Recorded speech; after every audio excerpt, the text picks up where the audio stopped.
round! Another round! Om Namah Shivaya! Om Namah Shivaya! देखिए, दो situations हो सकती हैं। जैसे ही अगर हम उस वीडियो में देखें कि जैसे ही गाड़ी रुकती है तो एक जो को पैसेंजर है, उसका दोस्त, वो बाहर निकलता है कि ये पागल है, इसने भाई ये गाड़ी चला रहा था, ये पागल है, ऐसे ऐसे बोल के। और दूसरी तरफ हम देखते हैं कि वो बाहर आके ड्रामे करने लगता है। तो दो सिनेरियोज हो सकते हैं। पहला हो सकता है कि उसने इंटॉक्सिकेटेड था वो। मेरे को अल्कोहल तो नहीं लगता, जितनी मेरी ऑब्जर्वेशन है उसने कोई जिस लेवल पे उसका अग्रेसिवनेस थी उसको, तो या तो उसने कुछ ड्रग किया है, ड्रग्स बेसिकली एमडी या हीरोइन, कुछ ऐसे ड्रग्स किए हैं जिससे वो एड्रेनलिन रश आपकी बॉडी में आता है। अल्कोहल तो उसने नहीं किया है। और दूसरी चीज़, जो उसका कंडक्ट है, जितना मेरे को लगता है जो उसका कंडक्ट है जब वो बाहर निकला, वो बेसिकली एक एक्टिंग हो सकती है कि मुझे लोग ना मारें, मैंने बहुत गलत कर दिया है और मैं थोड़ा एक्ट करूंगा या कुछ करूंगा तो हो सकता है कि लोग मुझे पागल समझकर छोड़ दें। जिस तरीके से उसने 7-8 लोगों को मारा, और जो वो प्ली भी ले रहा है कि पीछे पॉट होल था, उसके बाद थोड़ी सी गाड़ी मेरी स्कूटी से टकराई, आगे वाली स्कूटी से, और एयर बैग्स खुल गए। और बेसिकली एयर बैग्स खुले तो मेरे को कुछ आगे का दिखा नहीं, और मैं ऐसे ही मतलब गाड़ी आउट ऑफ कंट्रोल हो गई। कैमरा जो कारेलीबाग पानी की टांकी के पास जो 4 रास्ता है वहाँ पे देख लीजिए, वहाँ ऑलरेडी 3 लोग बच गए थे। उसने जो अराउंड 80 डिग्री का उसने वहाँ पे 2 बार तो गाड़ी वहाँ पे घुमाई, पर पता नहीं, खुदा ना खास्ता, वो भगवान का करना, वो निकल गया वहाँ से। और फिर आगे जाके यहाँ पे लोगों का नसीब नहीं होगा, वहाँ जो 2-3 व्हीकल थे उनका नसीब था तो वो लोग बच गए। यार, अगर आपके एयर बैग भी खुले तो क्या ब्रेक नहीं थी गाड़ी में? गाड़ी रुकी कैसे? गाड़ी किसी चीज़ से बचकर तो रुकी नहीं है कि गाड़ी पहले कोलाइड हुई या पेड़ था वहाँ पे तब रुकी है।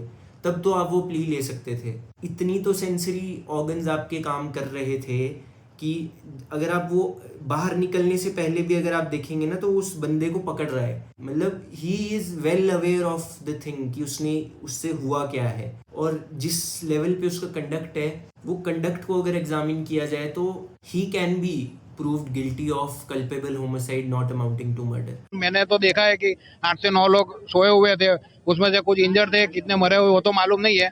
बट सबसे जो दिक्कत वाली चीज़ ये है कि चलो ये तो एक केस हो गया कि हमें सारे एविडेंसेस हैं, सब कुछ है।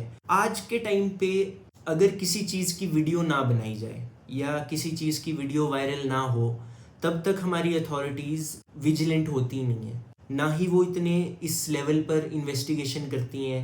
अब मान लीजिए यही चीज़ कहीं और हुई होती तो हो सकता था कि उसको नेग्लिजेंट एक्ट के लिए बुक किया जाता, 106 BNS, जिसमें जो सबसेक्शन 1 है, अगर उसमें बुक किया जाता तो उस बंदे के लिए वो बेलेबल ऑफेंस है। वो बेसिकली जो 106 सबसेक्शन 1 है, अगर आप रैश और नेग्लिजेंट ड्राइविंग कर रहे हैं, या मेडिकल प्रैक्टिशनर्स के लिए भी वहाँ पर बेलेबल ऑफेंस है वो। मतलब bail as a matter of right आपको दी जाती है। यही सबसे बड़ी दिक्कत है कि आपको bail as a matter of right मिलती है।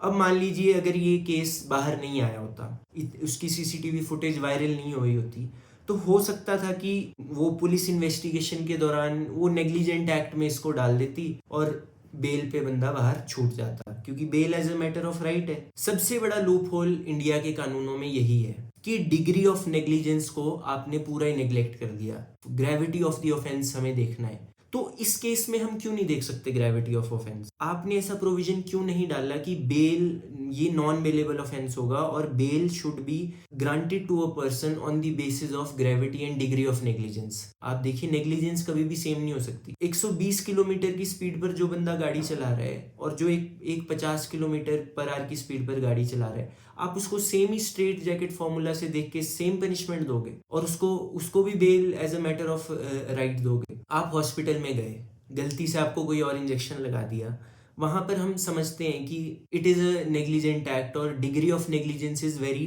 लेस। ठीक है, मतलब गलती से हुआ है, दिख रहा है कि वो इंसान से गलती से हुआ है। और एक जगह पर एक डॉक्टर है जो कि एक पेशेंट का वो ऑक्सीजन खत्म हो रहा है और वो तड़प रहा है, और उसके जो अटेंडेंट्स हैं वो बोल रहे हैं कि आप इसको देखिए, और वो डॉक्टर नहीं देख रहा है। तो और उसकी वजह से उसकी डेथ हो जाती है, तो भी आप उसको नेग्लिजेंट एक्ट में बुक करेंगे, 106 बीएनएस में बुक करेंगे कि ये culpable homicide not amounting to murder में बुक करेंगे। ये केस को भी इसीलिए इस सेक्शन में बुक किया गया क्योंकि इसकी मीडिया आउटरीच बहुत हो गई थी, सोशल आउटरीच बहुत हो गई थी। सबसे बड़ी चीज है कि अगर आप मोटर व्हीकल एक्ट में भी देखें, dangerous driving, drunk in driving, इन सब केसेस में आपको 6 महीने तक की सजा मिलेगी और ज्यादा से ज्यादा थोड़े बहुत साल और बढ़ जाते हैं कि अगर आपने सब्सिक्वेंट ऑफेंस किया हो, पर सिर्फ 6 महीने की सजा, ठीक है। और वो भी नहीं होगी अगर आप 25 से 10,000 रुपए भर देते हैं। यार जो इंसान 17 से 18 लाख की गाड़ी चला रहा है, 20 लाख की गाड़ी चला रहा है,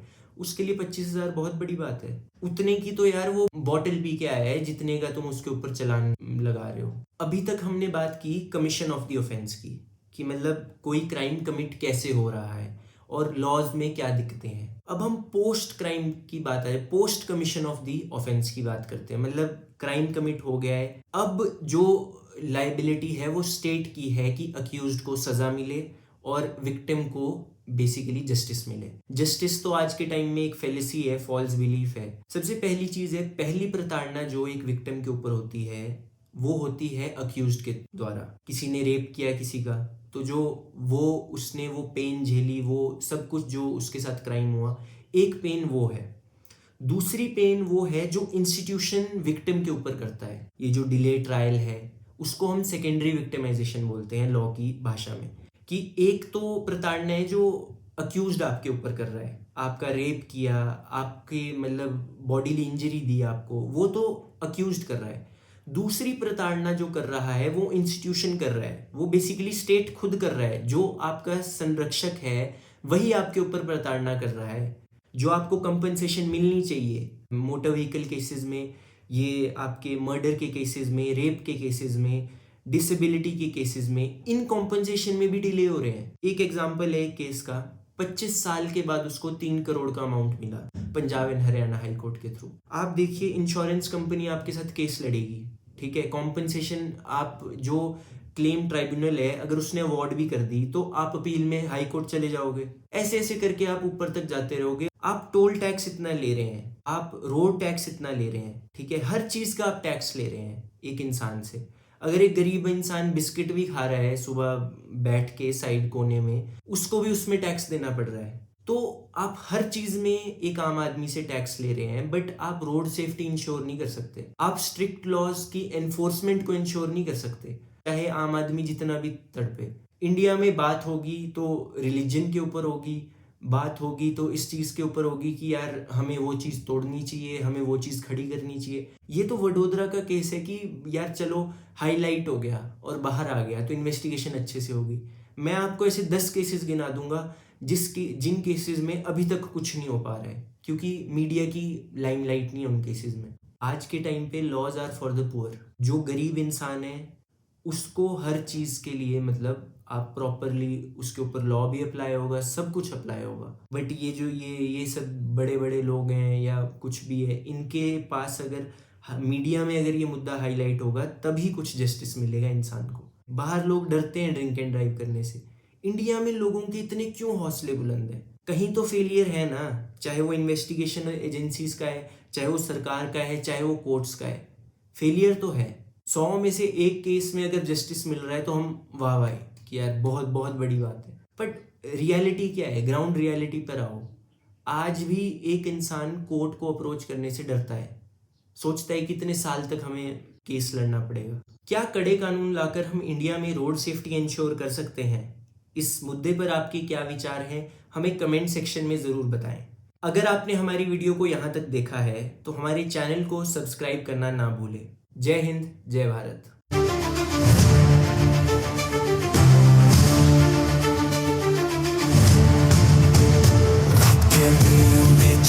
सुनाई न्याय की गुहार कोई सुन नहीं पाए।